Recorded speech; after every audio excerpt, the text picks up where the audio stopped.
Hi, I'm Helen Bauer, and this is the Heart of Hospice podcast. The Heart of Hospice podcast is your source for compassionate and informative discussions about hospice and end-of-life care. I'm a certified hospice and palliative care nurse with over 15 years of experience. Whether you're a caregiver, someone with a serious illness, or you simply need to know more about hospice care, this podcast is for you. Join me as we explore all the aspects of hospice, from the details of caregiving to the emotional and spiritual dimensions of end-of-life journeys. For more resources and to connect with me, visit theheartofhospice.com and find us on Facebook, Instagram, and LinkedIn. Keep listening for today's episode.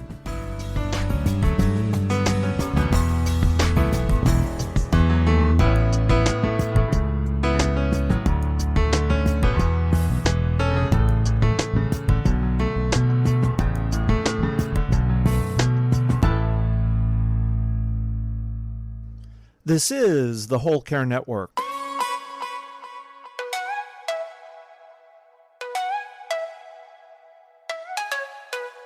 Helping you tell your story one podcast at a time. Content presented in the following podcast is for information purposes only. Views and opinions expressed in this podcast are solely those of the host and guest and may not represent the views and opinions of the Whole Care Network. Always consult with your physician for any medical advice, and always consult with your attorney for any legal advice. And thank you for listening to the Whole Care Network.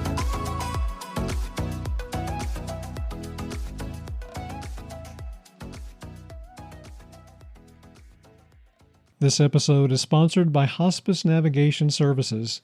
When you need information about hospice, Hospice Navigation Services is here to help. An expert navigator will answer your questions about end-of-life care and give you the tools to feel confident in your decisions. A hospice navigation session is a great way to troubleshoot your current hospice care. It's your journey. We can be your guide. Visit hospicenavigation.com to schedule your hospice navigation session today. It's time to get back to the basics of hospice care with social worker Rosie Gaston, here to talk with me about what you need to know about advanced care planning. Rosie Gaston is a passionate and energetic clinical social worker with over a decade of experience supporting individuals, families, and professionals through the intricacies of end-of-life care. She got her start as a hospice volunteer, and she has a Master of Social Work degree. She's contributing to the hospice field through research and speaking at local and national levels. In 2022, Rosie founded A Better Ending. She focuses on community education and fostering professional development in the end-of-life space. She also continues to work as a hospice social worker. Rosie is currently serving as an adjunct professor at the University of Minnesota Master of Social Work program. She's also a board member for the Minnesota Network of Hospice and Palliative Care, a great organization that's providing resources for both professionals and caregivers. So you can find the resources that the Minnesota Network of Hospice and Palliative Care has to offer at nhpc.com. And if it's hard to understand all those initials, just check out the show notes because there'll be a link there for you. You can also connect with the work that Rosie is doing at abetterending.org. You're going to hear Rosie and I discuss the deeper issues surrounding advanced care planning in this episode, including all the emotional and social responses around creating an advanced directive, because there's a lot to it. We also talked about the spiritual component of advanced care planning and how that comes into the conversation, and how a person's spiritual background or religious belief can impact their plan. Rosie believes that everybody 18 or older needs to have an advanced directive. She's so right. And she talks about something she calls atomic values. It's a way of discussing what matters to help her clients discover what's really important to them. She also has an opinion on who should be helping you create your advanced care plan, and it might not be who you think. Rosie believes that the process of creating an advanced care plan is a multi-stage process. She's totally right. And she helps guide her patients through those conversations. You can find her work, remember, at abetterending.org, and you can also access all the resources of the Minnesota Network of Hospice and Palliative Care at mnhpc.com. There's a lot to unpack in this interview. I hope you'll stay connected. There's a lot to learn.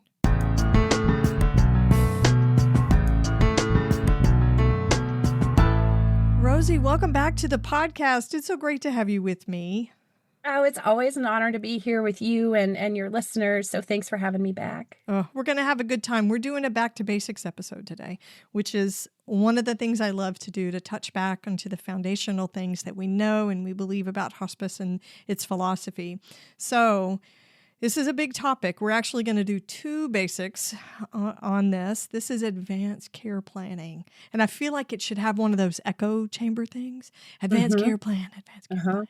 Yes, because it's a big topic that, of course, in the next 20, 25 minutes, we're not going to tackle every single scenario and question that people might have, but we are going to come close. Yeah. We'll do the best we can. We will do the best we can.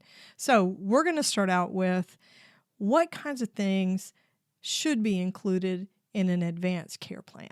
So I'll start with the nursing side of things. You need to get your medical directives in there.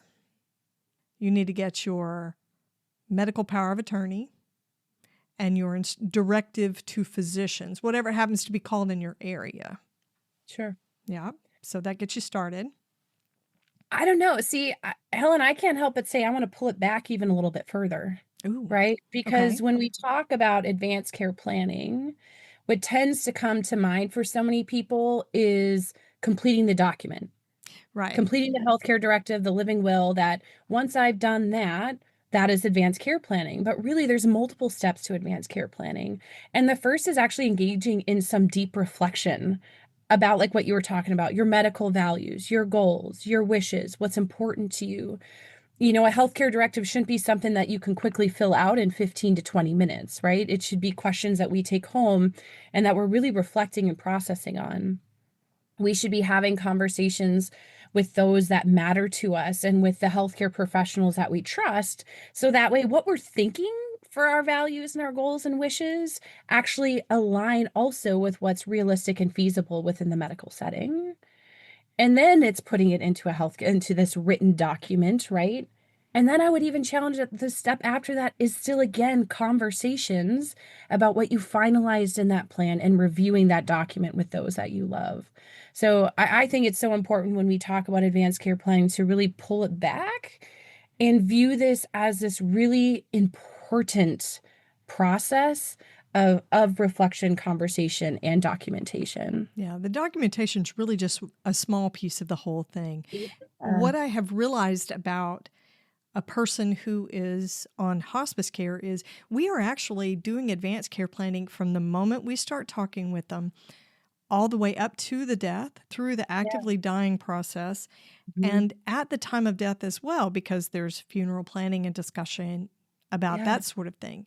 And you had said what's feasible, right? So you're looking at realistic goals that align with where you are in a disease process right then. I think also feasible for your caregivers. Feasible. And we're going to talk a little bit more about that later, how that affects your caregivers and decision makers. So that's a great point.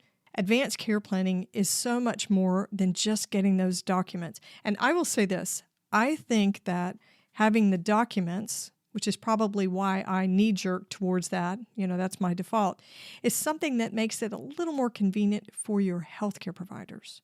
It's a little bit clear, right? We have a black and white. Yes, you want CPR? No, you don't. Yes, this person's going to speak for you, or no, it's somebody else. There's some convenience there, but there are a lot of nuances, and that's not just the clinical piece. That's not just the medical part of things. Absolutely. And I think that kind of ties back into what your original question was before I derailed us a little bit of like what should be in the healthcare directive. You talked about somebody's medical, and again, I use this language over and over, their values, their goals, and their wishes, right? Yes. For their healthcare right now, Because again, an advanced care planning document, like a healthcare directive or a living will, only comes into play if the individual themselves cannot speak for themselves. True. Right. So it's such an important thing to highlight. So if something unexpected were to happen, whether it be a tragic accident or a massive stroke, or even the progression of an illness, right, where somebody loses their cognitive capacity to really weigh the pros and the cons of their decisions and to be able to make medical decisions, then this healthcare directive kicks into play, right? So it's thinking, if I couldn't speak for myself, what would I want my healthcare to look like right now? If I were dying, what would I want my end of life to look like? And what is important regarding the care of my body after I die? So it's all those medical pieces. Right. I mean, I also think that there are many times these like psychosocial or spiritual factors that come into play too, which sometimes can sometimes be easier for people to grab a hold of that. For those of us who aren't a nurse or aren't a provider or don't have all that medical background, what can be a helpful place to start is really thinking about what matters to them in this life. What does quality of life mean to me and what does it not?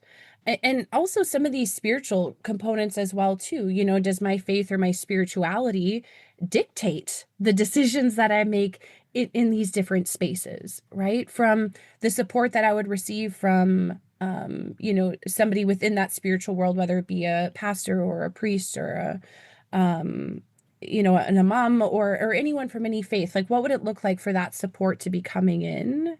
Also, are there rituals or practices that I would want to happen at the end of my life or after I die? Are there spiritual or religious impacts that impact the care that I would get? We think of a Jehovah's Witness and not wanting blood transfusions. Right. So it's important as well too that we have some of these spiritual and psychosocial factors in our healthcare directives too. Yeah, I think the psychosocial is going to be woven through the entire process, because once you start reflecting, you are considering not just your needs, you're looking at the people who are closest to you, who matter the most to you, who might be your decision makers or be affected by what you're doing. So that's one of the reasons I think advanced care planning is much more of an emotional lift and a heavier emotional task. At least that's what I have found in my personal life when I attempted to do my advanced care planning. Immediately I'm trying to figure out who would be making my decisions. And then I have grandchildren now, and it gets a little emotional. So I think the psychosocial is woven through all of it. Not everybody has the spiritual part, or maybe that's not important to them, but there are definitely nuances of mind, body, spirit that are all woven together. So one of the things that we have in our notes is that you and I were going to talk about when to make an advanced care plan. And what I can tell you is early and now. Early and now. Yeah, I mean, anyone over the age of 18 should have a healthcare directive. I went to a seminar hosted by an estate attorney here in the Twin Cities. She's brilliant. And she was telling a story of how she got involved from a lawyer's perspective because somebody was traveling abroad. She was 18 or 19 years old. She was studying abroad, and something tragic happened. And she did not have a healthcare directive. And so we have to understand that the laws are different in different places that we live. And so her parents being able to even guide her care, unfortunately, get her back over to the United States was an absolute mess because there was not a healthcare directive. So sometimes this isn't even in the context of advanced illness that we think of, but this can help protect us when we travel as well, too, to make sure that the people that we truly trust to make our decisions to help guide that care can be involved as well, too. But she was 18. She was over the age of 18, and that's why it was complex, Yeah. right? Because if you're under the age of 18, your parents are your quote unquote guardians, or whoever you have in that place is your guardian. But once you turn 18, that's no longer in place. Yeah. So, I mean, I also think of too of if you got a new diagnosis, a life-altering diagnosis, is when you should sit down and do your advanced care planning. When you get married, when you get divorced. Another one is when you change providers. If your healthcare team changes, if you move, You start working with a different specialty to provide your care. If you go from your PCP to, say, a kidney doctor, a nephrologist, or an oncologist for cancer treatment, those conversations have to be had with your new provider. If you have an insurance change, that dictates that you change your physician. Yeah, that happened to my in-laws right a year, not even a year before my father-in-law died on hospice with end-stage Alzheimer complications. Yeah, they had to change physicians because their insurance changed. And those are big conversations, especially if you're already in the middle of a serious illness. Yeah, and I would say if you're looking through your healthcare directive as well too, and you're like, man, I don't really feel like my again, those values, those goals, and those wishes have changed. Maybe you don't need to update the healthcare directive, but you need to bring it into your doctor's appointment and say, can we review this together? Are there Right. things that have now changed medically for me that I need to be aware of that would require me to update this healthcare directive? Yeah. I mean, the other potential could be that you add like an amendment to your healthcare directive of like a disease specific healthcare directive. So for some, this is just a few page kind of question and answer really related to a specific diagnosis that you should be considering. So we'll just use an example because examples are helpful, right? Right. So let's think of somebody who has like chronic obstructive pulmonary disease, has COPD, or has any sort of respiratory disease, right? Some questions that are really important for folks to consider that have a respiratory illness like this is thinking about breathing interventions. You know, likely you're going to need to be on some type of oxygen through a nasal cannula. Maybe eventually that might be to a BiPAP or a CPAP, or eventually to being ventilated, Right. depending. So really thinking about within respiratory illness, where is your line in the sand with quality of life? What treatments would be acceptable to you? And would it be okay if this is just a long term or short term? You know, so these are pieces within these specific disease healthcare directives that help people get really specific about their care within the context of their disease. But again, this is totally something that you should bring into the specialist and saying, these are the thoughts I'm thinking. What else should I be aware of when I'm making these decisions? Yeah. Yeah. So I want to touch on something you just said. You use the term quality of life. We throw that term around, that phrase around all the time in end of life care Yeah. and in healthcare. But Yep. let's talk about what that really means. What does quality of life mean? How would you define it in just the simplest way? I mean, so you can have good quality of life or poor quality of life. Sure. Yeah. If I were to ask you, what does good quality of life mean for you? I think that there is more that when you're the way that you're navigating through your life, you're living through your life, the day to day, the really simple things, right? Being able to connect with those that you love. For some, it's being able to eat and taste food. For others, it's being able to stay in their home. For some, it's being able to ambulate. You know, that's a Yeah. really big one for them to be able to be mobile. Um, for some, it's being able to engage in the hobbies or the religious practices that really make life meaningful for them. So when I think of quality of life, it isn't more of these like extravagant parts of life. It's the very simple functional parts of our day-to-day life. And do I have a quality of life? Are those day-to-day functions at a spot that's acceptable for me? Yeah. I call this the line in the sand, right? We all have a line in the sand for us of when we could look at the day-to-day functioning that we have, and we can make the decision of either this is a quality of life that's acceptable for me, or this is one that isn't. So, you know, when I talk with folks, sometimes it's asking questions like, what does a good day look like for you? What does a bad day look like for you? And what do you tend to have more often? Yeah. And sometimes it's how do you navigate those bad days? So this comes back into some of the psychosocial aspects that can be in a healthcare directive is what is it that brings you comfort?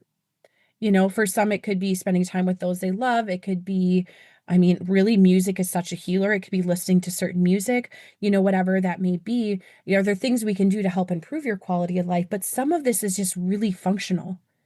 You know, you need a tube feeding. You're not going to be able to enjoy food again by mouth. Right. Right. You need a breathing machine to help you breathe. You're not going to come off the ventilator. Your illness has progressed where you're no longer, we really anticipate you're no longer going to be mobile again. And is this a quality of life that's acceptable for you? A question I usually add to it, Helen, which is really helpful to some people, is I ask them, I'm going to use the example of staying in your home.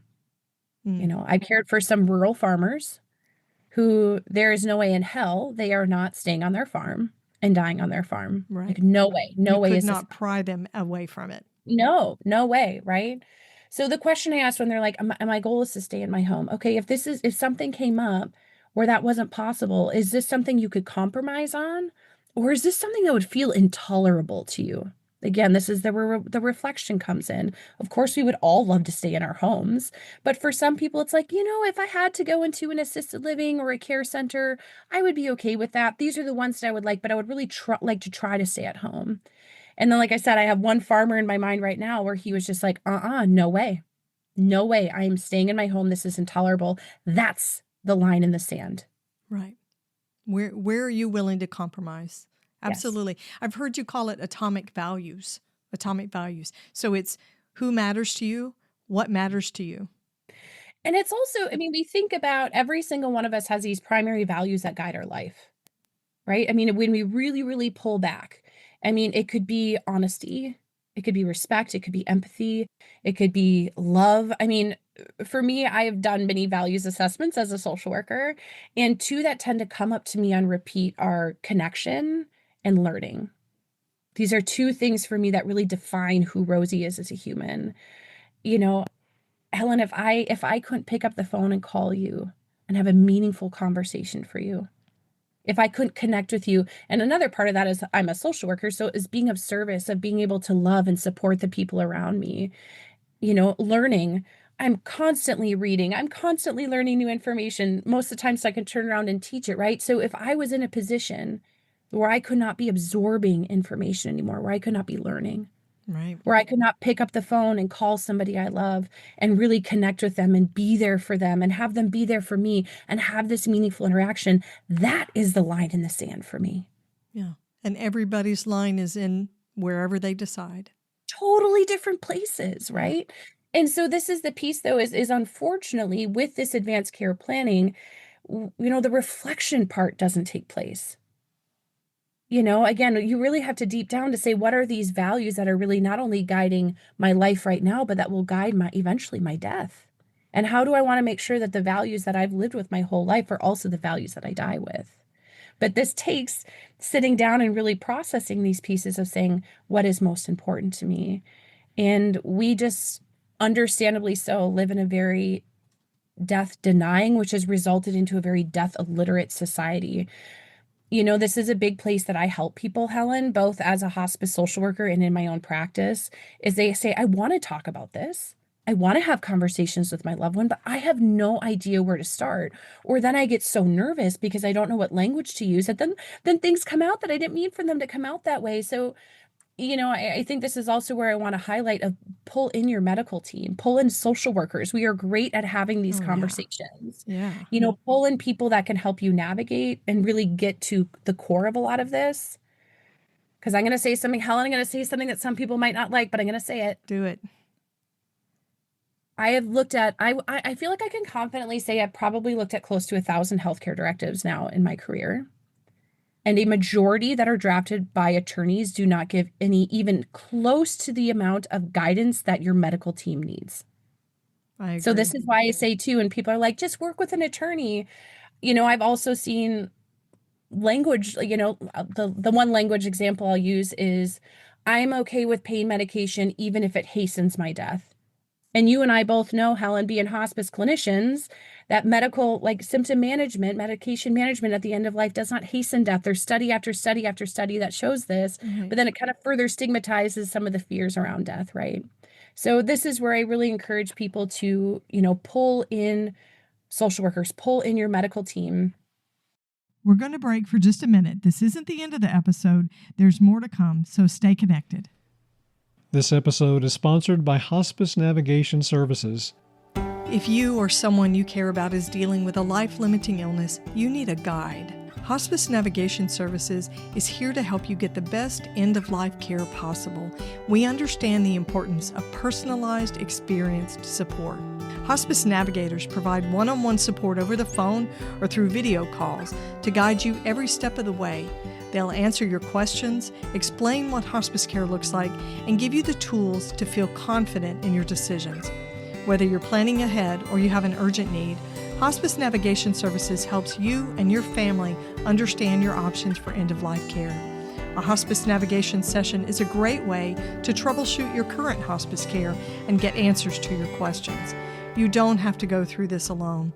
You deserve compassionate support and guidance for your end-of-life experience. Hospice Navigation Services can be your guide. To book your hospice navigation session and receive your free guide to end-of-life care, visit our website at hospicenavigation.com. It's your journey. Hospice Navigation Services can be your guide. I also want to highlight the Conversation Project as an exceptional resource. Oh my gosh, yes.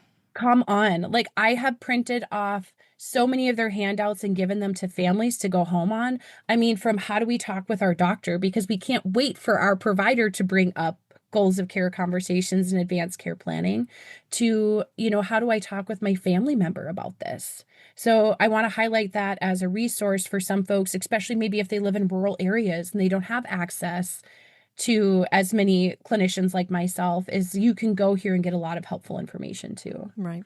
So touching back on what you said about having an attorney do the documents, what that makes it is legal. Yeah.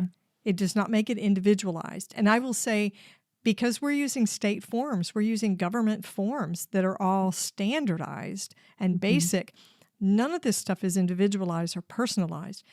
The content of the Conversation Project, these are not legal documents. However, they give you the opportunity to create some highly personalized directives. Yeah. Yeah. So it's a combination. It's not just a couple of forms that you fill out, fill in the blank with your name and the date. It has to be so much more than that. The reflection has to be there. Let's say you have to do some work to make your advanced care planning successful. And so we have to acknowledge that there are acute events, these horrible accidents that happen, the terrible heart attack, the devastating stroke, where it's not possible to reflect because that time is past. Yeah. I think advanced care planning really done robustly and when it should be and in advance and comprehensively, and it's individualized. That's the pie in the sky model that we want. Yeah. I think it is. I think it's harder to get that together than healthcare people would like to think. Oh, I completely want to normalize that. I mean, just a bit ago, Helen, you were talking about how this is an emotional process. Yeah, from start to finish. And so there's parts of me as a clinician who can speak to this and really advocate for how helpful this is for you and speak very matter-of-factly about it. But I want to humble myself. Like I have updated my healthcare directive twice in my life. Last was pretty recently. And, as I was sitting at my computer going through these questions, I was weeping myself. Yes. Right. It's emotional. And so it is, because I'm sitting here, and while I may have a different relationship when it comes to death because of the work that I do, I still very much love life. And I have a lot of life that I want to live. And so as I'm going through this and completing this at 38 years old and updating this document, this like, oh, I don't want to do this because this is so hard to think about being at the end of my life soon.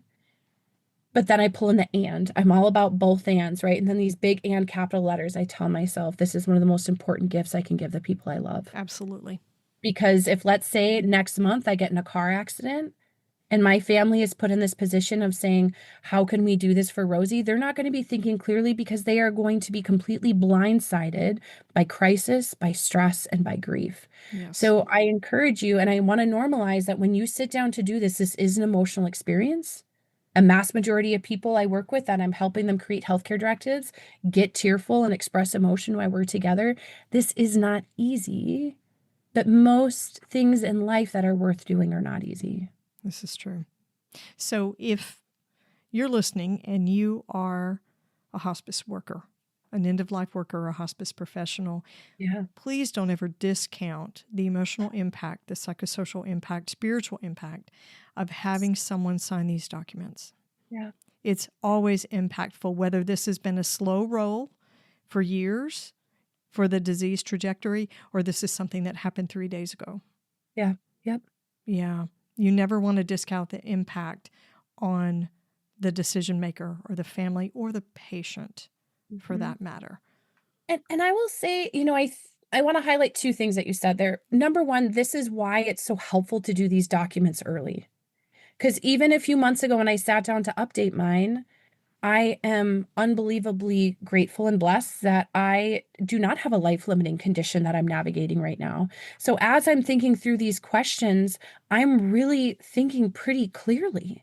And granted, once I get that diagnosis, it may change some of those values, goals, and wishes, but it's giving me a space to reflect on it now. So when that opportunity comes later, when I have to cross that bridge later, this isn't the first time I've thought or I've reflected on this. Whether I have capacity or not, engaging in advanced care planning earlier helps it so when you get to this space, it's not brand new information in a moment of crisis and stress and overwhelm. Right. The other piece I think of as a hospice social worker is when I meet with folks who don't have a healthcare directive, many times, as long as there's not discrepancies in the families, people are on the same page, I do some of this advanced care planning via conversation throughout our time together. So that first admission, when I'm sitting down with my patient and my family, I'm asking them again about what their life has looked like, what's important to them at this time. I educate about hospice. I make sure that the goals of care align with what it is that they want for themselves. Then maybe, a visit or two later, once I've gotten to know them a little well, I might ask them, when you think about your final days and hours, what do you want that to look like? What can I put into place for you to make sure that, again, your death experience honors this big, beautiful life that you've lived? Yeah. And then maybe, a visit or two later, it might be like, let's talk about your final arrangements. Right. How do you want your body to be cared for? Has donation been something that's been important to you? When you think about your celebration of life, and anytime I have folks that say, oh, I don't care, I'm like, but the people you love do care, and they want some direction here. They want to know how to honor you. So, in hospice as a social worker, oftentimes it's me doing some of this advanced care planning via conversations and pulling the loved ones in.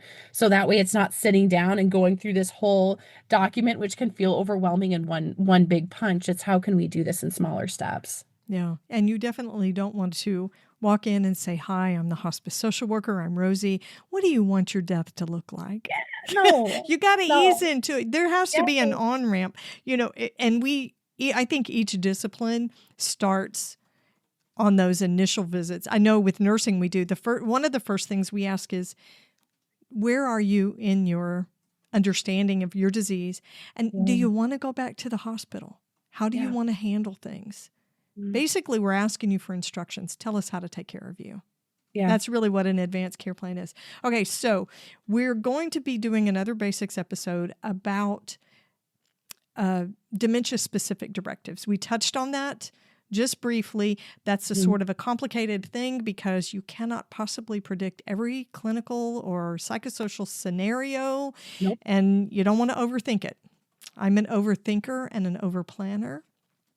I will confess that now, but there is a time and a place to use a diagnosis-specific directive, and we're going to be diving into that in another episode.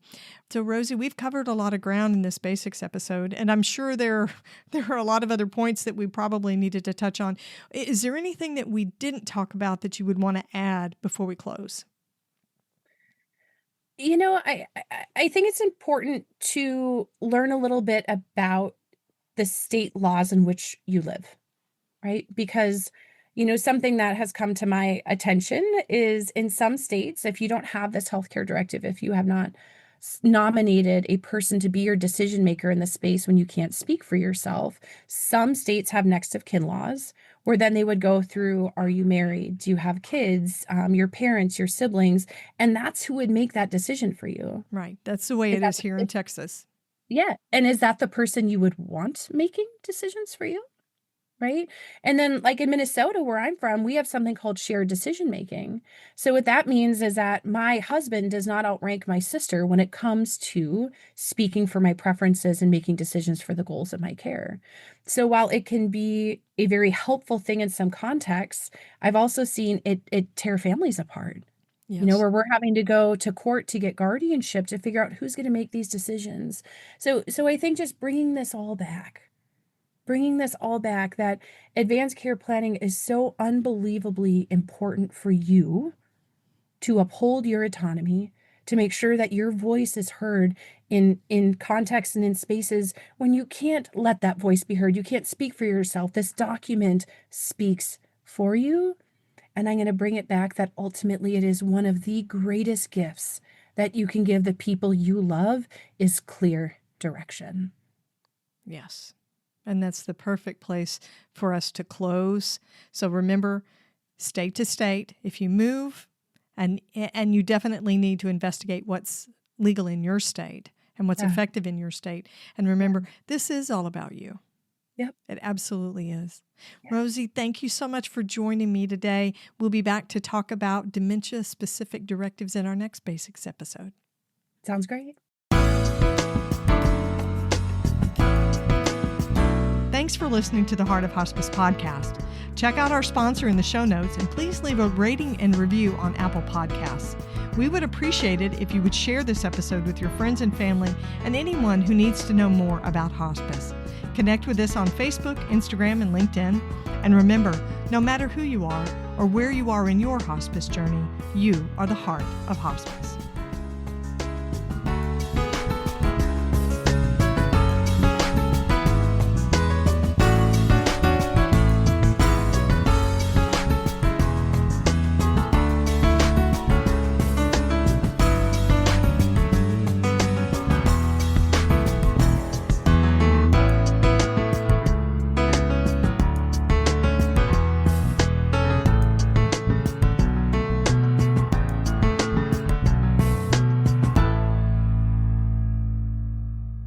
This is the Whole Care Network.